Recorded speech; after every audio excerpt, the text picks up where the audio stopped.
quiero contar un poquito de nuestra historia. El pastor Harold dice que yo soy un experto en finanzas. No conoce exactamente, pero le explico cómo llegamos a eso. Y antes de ir ahí, me gustaría en realidad hacerle una pregunta que no quiero que dé respuesta. Esa la vamos a dar respuesta al final. Si es 100% es igual al 99.99. No quiero que responda. De hecho, sé que hay personas que dicen que sí y otras que no. Yo que vivo en los grises, digo que el 100% es igual al 70, al 60, al 80. Bastante aproximado. Después está gente blanco y negro que le dice, si no es 100%, no es. En mi familia, yo soy el de los grises, mi esposa es el de los blancos y negros. Si tiene que tomar una medicina cada 8 horas, a las 8 horas, 0 minutos, ella se toma esa medicina. Yo después de 2 días digo, sí, me la tomo, no importa. Es lo mismo. Usted la ve a Natalia a medianoche, baja en la heladera, ¿qué se está venciendo? Se dice que vence hoy, lo tiramos. Usted me lo muestra a mí, está podrido, huele mal. Digo, no, yo creo que me lo puedo comer todavía. Cada quien vive en sus lugares, pero al final vamos a dar respuesta a eso. Hijo de italianos, mis papás emigrantes en Venezuela, nos convertimos en Venezuela, después nos fuimos a vivir en Italia. Mi sueño desde chico era ser el CEO, el presidente de una empresa multinacional. Me puse desde muy joven a estudiar, tengo mi PhD en ingeniería, máster en economía, hice todo lo necesario y a los 21 años entré en Procter & Gamble, que es una empresa de marketing. Estaba trabajando en la parte de marketing, que era lo que yo quería hacer. Ganaba muchísimo dinero, estaba re contento, convertido a los 16 años y mi hermano, que es uno de mis héroes, me invitó a una conferencia. Y dije, bueno, voy, trato de ir. Y una oración que yo hacía durante todo mi periodo de estudio es, Señor, yo te amo, dime qué hacer. Pero nunca hacía nada para el Señor, ¿vio?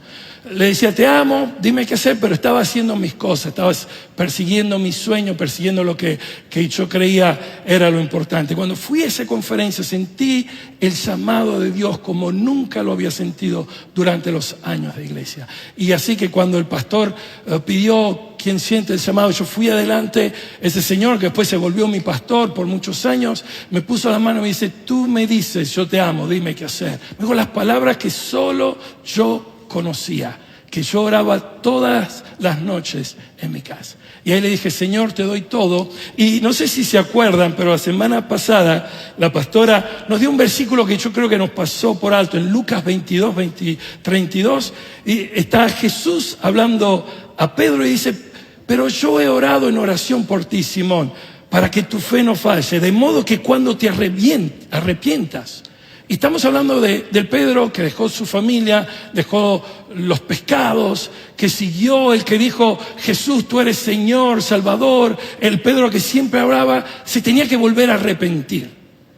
Y a veces eso es lo que pasa en nuestras vidas, que nosotros pensamos que el arrepentimiento es algo que pasa un día y a veces hay áreas de nuestras vidas que poco a poco se tienen que convertir. Así que yo dejé todo lo que me parecía increíble, lo dejé, fui a mi familia, dije yo me voy a estudiar instituto bíblico, me fui, regresé a Italia después de 3 años de estudiar aquí en Estados Unidos y mi pastor dijo, tengo 2 noticias para vos.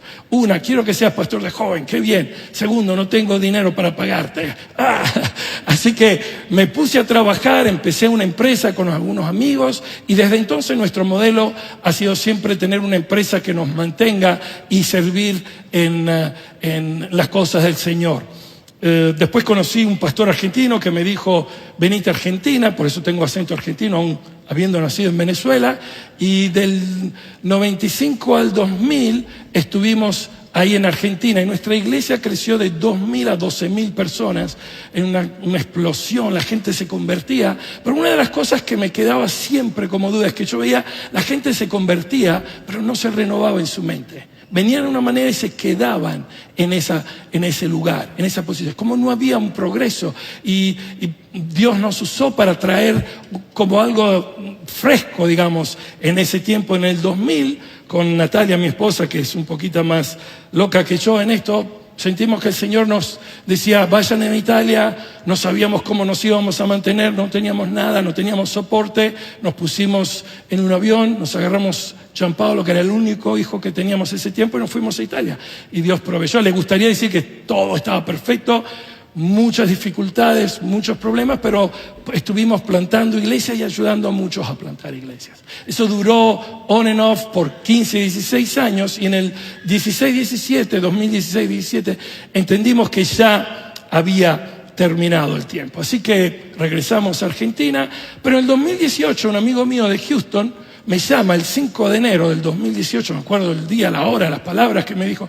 Me dije, hay una organización aquí en Estados Unidos que quiere ayudar al mundo latino, cristianos, a ser sabios con el dinero.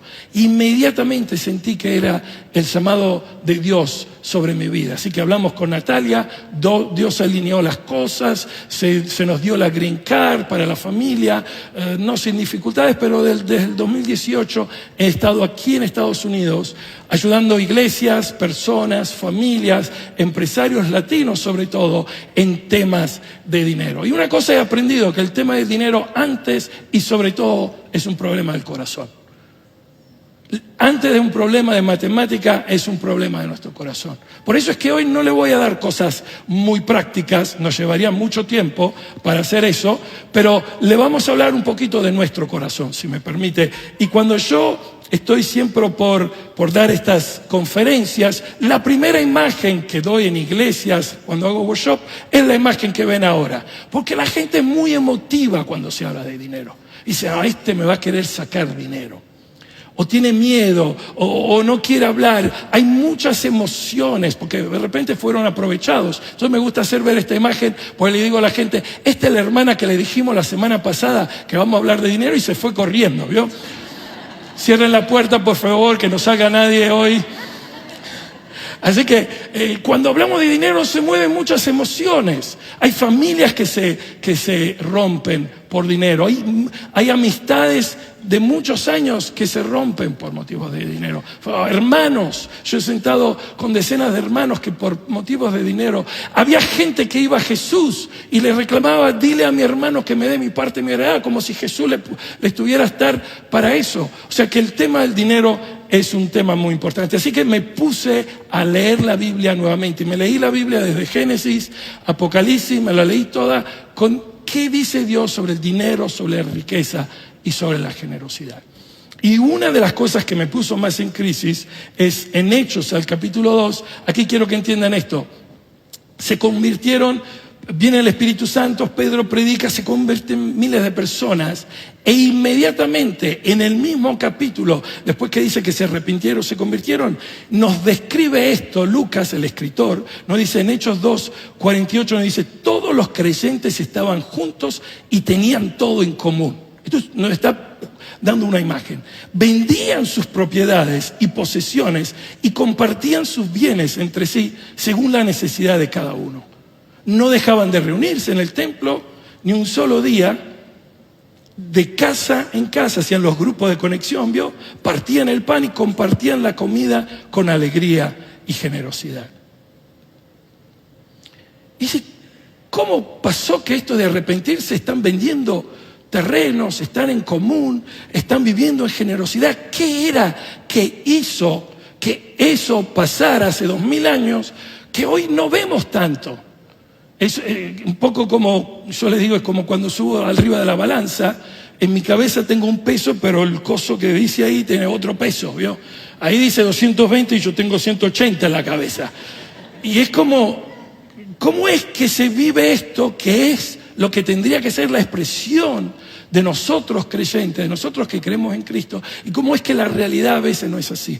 Y yo creo que la clave de eso está un poquito antes, en Hechos 2:42, o algunos versículos más arriba, donde dice, se mantenían firmes en la enseñanza de los apóstoles, en la comunión, en el partimiento del pan y en la oración. Y una de las cosas que quiero hablar hoy es que se mantenían firmes en la enseñanza de los apóstoles. Y la pregunta era, ¿qué le enseñaban los apóstoles? Nosotros le hacemos el grow track, el grow esto, el grow el otro, hacen todo, pero no provoca a veces el cambio que entiendo Dios y el Espíritu Santo quiere traer en nuestro corazón. Y entonces me imaginé, y leyendo la Biblia, me imaginé que en el día de hoy tenemos el apóstol, los varios apóstoles ahí reunidos, y vamos a ver un poco, y yo creo que se reunieron y dijeron, ¿cómo vamos a enseñar generosidad? Muy simple, enseñemos lo que Jesús nos enseñó, pues nosotros no sabemos nada del Antiguo Testamento, de la Torah, nadie nos enseñó eso. De hecho, nos conocen como ignorantes, decían. De hecho, 2 capítulos después, cuando predicaron, dicen, estos son ignorantes. ¿Cómo es que tienen tanta sabiduría? Enseñaban lo que Cristo y lo que habían vivido por esos 3 años junto con Cristo. Así que permita usted hoy y yo hoy, regresamos hace 2000 años y permitámonos a estos apóstoles que nos enseñen, que nos digan algunas de las cosas que vivieron. Y ahí se levanta Mateo inmediatamente y dice, che, el primer evangelio va a ser el mío, cuando lo pongan en la Biblia, el primero que abre es el evangelio de Mateo. Así que yo soy el primero. Y de paso le dijo, Pedro, por favor no hables, que vos hablás siempre, hoy no digas nada. Vamos a enseñar nosotros de generosidad, vos callate, por favor. Y dijo, bueno, así no voy a hablar hoy. Fue difícil ese día, ¿no? Entonces Mateo dice, yo voy a escribir un evangelio de Mateo. En el capítulo 26, al versículo 6, voy a contar esa historia que nos pasó hace poco. ¿Se acuerdan cuando pasamos por Betania, en que estuvimos en la casa del leproso de Simón? Se acercó esa mujer que había tenido una vida dudosa, una vida difícil, una pecadora, pero que Jesús la había mirado y la había perdonado. Y ella había entendido que su vida podía ser totalmente diferente. Y ella entró con ese frasco de alabastro que valía como un año, como todo su 401k, y ahí tenía todo su futuro, su vida, su esperanza. Y agarró ese vasco con eso tan precioso y lo rompió a los pies, sobre la cabeza, y se lo versó a Jesús. Esto se volvió tan importante que todos los evangelistas escribieron de esta historia. Todos los evangelios usted lee esta historia en una palabra o la otra. De aquella mujer que entendió lo que Dios había hecho por eso, y por eso no tuvo problemas a darle todo lo que ella tenía. Porque había entendido lo que Jesús le había hecho. Le había dado una vida nueva. Y ahí estaba Simón, que medio que lo miraba a Jesús, le decía, ¿cómo permitís a esta? Si fueras profeta, esta mujer sabrías quién es. Y Jesús le dice, ¿sabes? Había un señor que 2 personas le debían. Uno debía $1,000, otro le debía 2 millones. Y le perdonó la deuda, según vos. Vieron, para mí Jesús siempre hablaba argentino y siempre habla con el vos. Así que, de hecho, tengo el evangelio argentino, van a ver más. Escrito todo en Argentina esto. Dice, según vos, ¿quién la va a amar más? Al que le perdonó 2 millones. Esta mujer entendió lo que le perdonó. Por eso ella tomó toda su vida y la rompió arriba mío, porque sabe que yo la tengo. Entonces le preguntaron a Mateo, ¿qué entendiste esto? Y Mateo dice, creo que entendí 2 cosas al principio. Que más entiendes lo que Jesús te perdonó, más vas a vivir una vida extravagantemente generosa. Más entiendes lo que Dios hizo por ti, más tu generosidad va a ser extravagante, al punto que le va a decir, mi vida es tuya. Y la segunda es, y esto no lo vemos en la historia, pero lo que había pasado es que los discípulos habían reclamado, Judas sobre todo, que el que manejaba el dinerito, ¿cómo se desperdicia esto arriba de Jesús? Vamos a venderlo y démoslo a los pobres. Siempre uno tiene una idea mejor de lo que tú deberías hacer con tu vida, con tu dinero. Yo contaba en el otro reunión cuando yo fui a mi vieja, la que Dios usó para que nosotros nos convirtiéramos, nos trajo toda la familia a Cristo. Mujer que estuvo hasta el último día, que amaba a Dios con toda su... Cuando yo fui y le dije, dejo todo, me voy al servicio del Señor, fue la que más resistencia me hizo al principio. Hasta que después de una semana, hace 40 años, llamaron del consulado americano y le dijeron, aquí tenemos la green card de Bruno Interland. Y yo nunca había pedido por green card. Ahí mi vieja se tuvo que callar y Dios hizo un milagro. Pero mi pastor me dijo, ¿por qué te vas? A veces son los más cerca. Cuando con Nati sentimos el llamado de Italia, lo más difícil fue decirle a mis suegros. Y no estaban muy contentos cuando le dijimos, nos vamos a Italia, creemos que Dios nos llama. A veces es la gente más cerca tuya que quiere impedirte el acto de generosidad extrema que es darle tu vida a Cristo. Toda al 100%. Ahí de repente se levanta Lucas. En realidad Lucas todavía no estaba en la historia, pero lo hacemos meter. Y dice, yo quiero contar la historia del enano. ¿Quién enano? Zaqueo, ¿se acuerdan? Ese chiquitito. Lo llamamos enano en Argentina. Lo lindo de Argentina es que uno puede llamar a la gente por defecto y ellos están contentos. Viste, uno en Arizona le dice, Arizona, ¿cómo andás? Enano.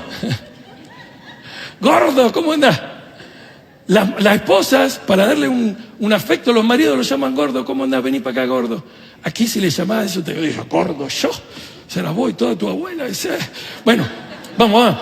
Entonces, ahí la historia en Lucas 19, Lucas dice, yo voy a escribir también un evangelio. Va a estar buenísimo. De hecho, voy a escribir también otro libro que lo van a llamar Hechos.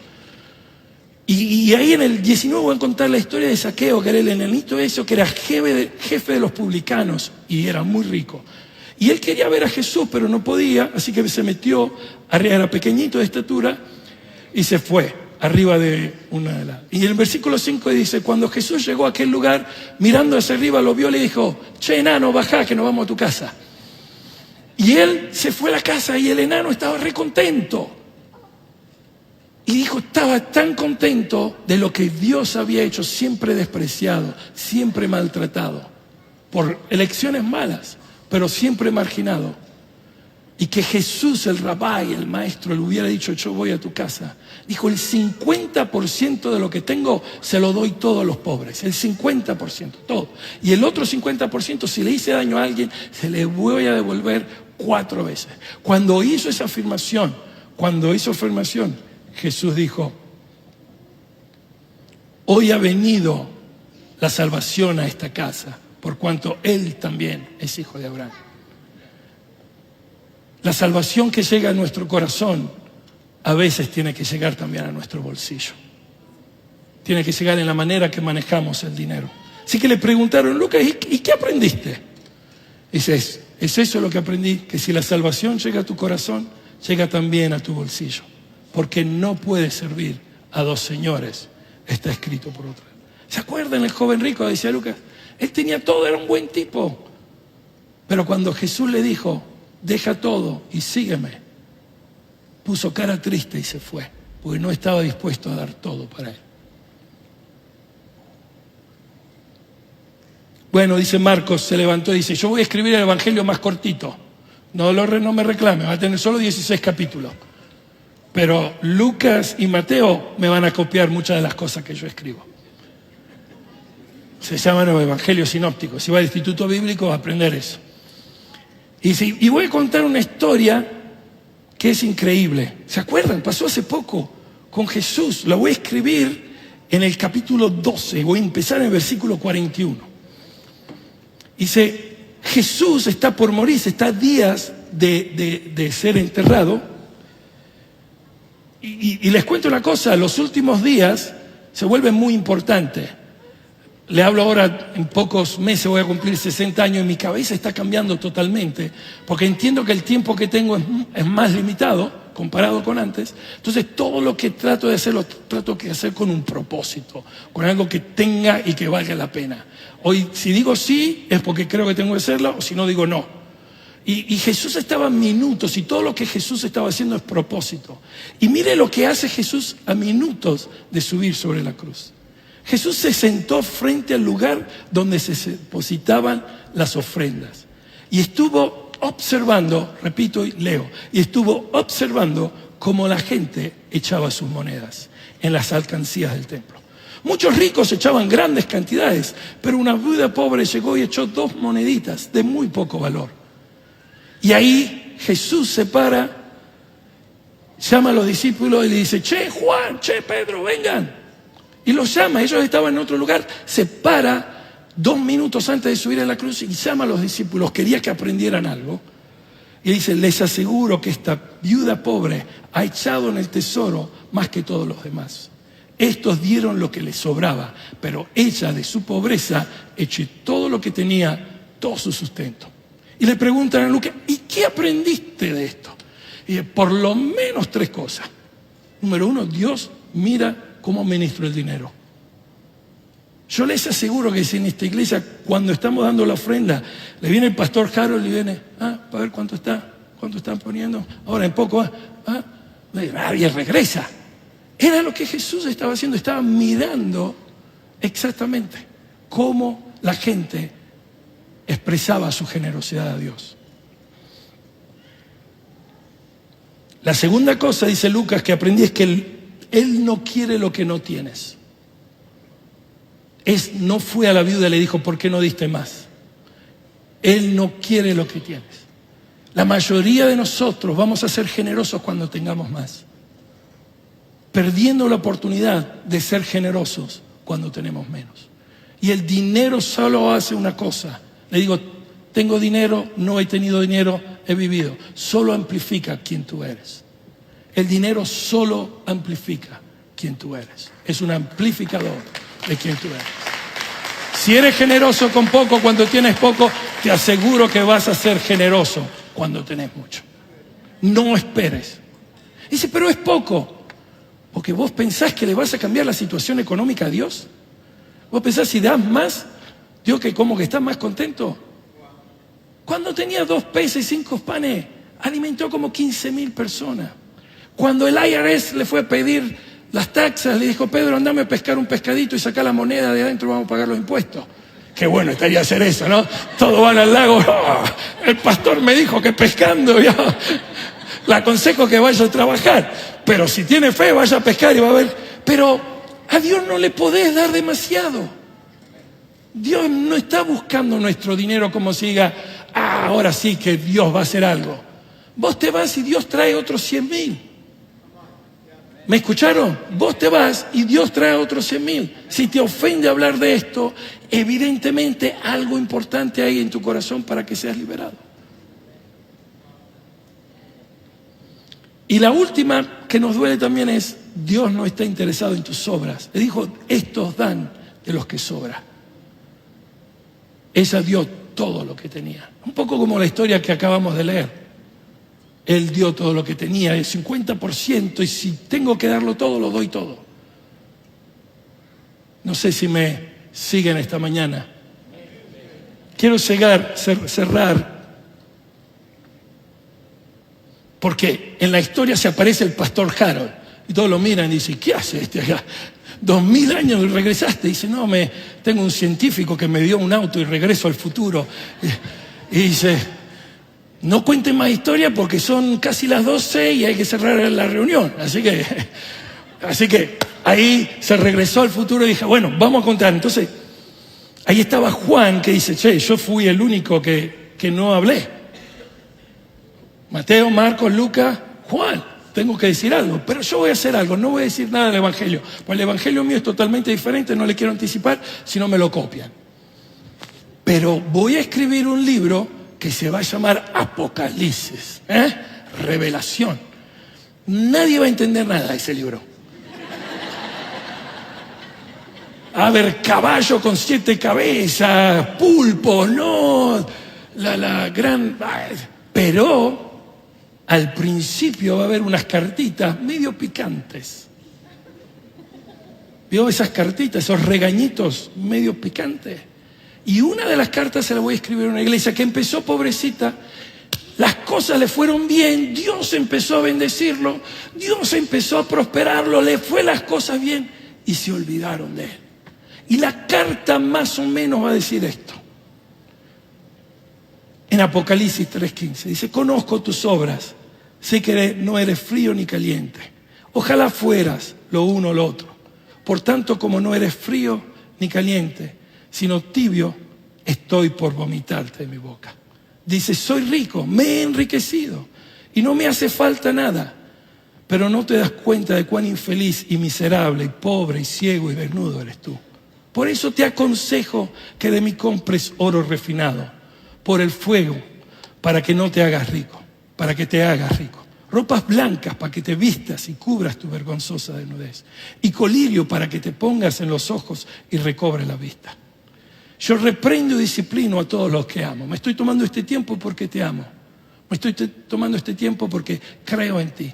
Me estoy tomando este tiempo como se lo tomó conmigo 6, 7 años después de convertir. Dice, Bruno, siempre me decís que vas a hacer algo y no haces nunca nada. Este es el tiempo. Como Pedro, que después de 3 años de estar con el Señor, dice, cuando te conviertas. Y después dice esa frase que siempre usan los evangelistas. En el versículo 20 dice, mira que estoy aquí a la puerta y llamo. Si alguno oye mi voz y abre la puerta, entraré y cenaré con él y él conmigo. Y hace algunos, no me acuerdo, semanas o meses, tuve esta revelación mientras tocaba la puerta en la habitación de uno de mis 2 hijos. No me acuerdo cuál, pero me acuerdo que mientras tocaba había habido algún tipo de drama en casa. Siempre nosotros, yo soy italiano, mi esposa argentina, siempre hay drama, siempre hay algo que pasa. Y estábamos cenando o almorzando y mi hijo no estaba con nosotros. Y a mí me gusta que tenemos que almorzar juntos. Aunque no tenga que comer, que se sienten para que no pierdan el sentido de familia. Y subí y toqué, no me acuerdo si yo le había dicho algo, yo le había dicho algo. Toqué y estoy tocando la puerta de mi casa, de la cual yo pago todos los meses, mi casa. Pero yo estoy tocando la puerta. Y el Señor ahí me habló y me dijo, a veces yo hago lo mismo. Hay habitaciones que no le damos al Señor. Hay cuartos que el Señor, aún si le dimos la casa, lo tenemos para nosotros. Y Él está ahí tocando. Dice, está en la casa. Pero hay zonas. Yo cuento que a veces en la habitación de mis hijos hay como un microclima, hay como torbellino, porque usted abre y ve ropa por todos lados, colgando del fan. Dios, después, gracias a Dios, viene la calma y como que se arregla un poco. Porque es la habitación de ellos, aunque la casa es nuestra. Y nosotros le damos la libertad. Y yo cada vez que entro, toco la puerta. Y Dios hace así. Y hoy hay áreas de nuestras vidas. Hay áreas de tus vidas. Y cuando yo me preparaba por esto lo sentía muy fuerte. Hay áreas de nuestras vidas, como había áreas de mi vida que sigue habiendo. Hace varios años que yo me tuve que levantar, Señor, yo me convertí, pero me tengo que rededicar. Y he tenido que hacer eso vez tras vez. He descubierto áreas de mi casa que no conocía, que estaban desordenadas, en las cuales tengo que decirle, Dios, entra. Cámbiame, transfórmame. El área del dinero es un área que a nadie nos gusta dar. Es algo que nos gusta tener nosotros. Y Dios dice, yo quiero entrar en toda tu casa. Y estoy tocando en la puertita de esa área. Yo no sé cuál es el área, no estoy diciendo que dinero. A veces es desilusión, a veces es rabia. A veces es incomprensión, a veces es una herida que alguien te hizo y es un área en la que dices, Dios, yo no quiero que tú entres aquí. Es muy doloroso que tú entres.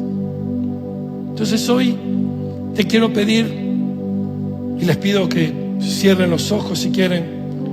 Si tú no le has dado tu vida a Cristo o se la has dado, pero hay un área de tu vida que tú dices, Señor, yo vengo hoy a entregarme todo. Heme aquí, toma todo mi corazón, todo mi desorden, parte de él. Yo te pido que te levantes junto conmigo al que Dios te diga, yo creo que tengo esta área, Señor. Yo tengo que cederte esto, Señor. Esto es tuyo, Señor. Levántate hoy, levántate conmigo. Señor Padre Santo, gracias por lo que haces en el día de hoy. Gracias por esta palabra, gracias porque nos desafías, Señor, a venir como con esa mujer y a agarrar toda nuestra vida, todo nuestro futuro, todas nuestras esperanzas que tenemos afuera de ti y derramarlas en ti, Señor. Sabiendo que tú eres el Dios que sana, el Dios que transforma, el Dios que cambia, el Dios que murió y que dio todo por nosotros, Señor. Yo te pido que nos ayudes, Padre, a vivir vidas generosas como las que vimos en el libro de los Hechos. A vivir ese tipo de vida donde sabiendo que todo lo que tenemos es tuyo y no Lo único que podemos hacer es devolverte. Gracias, Padre, en el nombre de Jesús.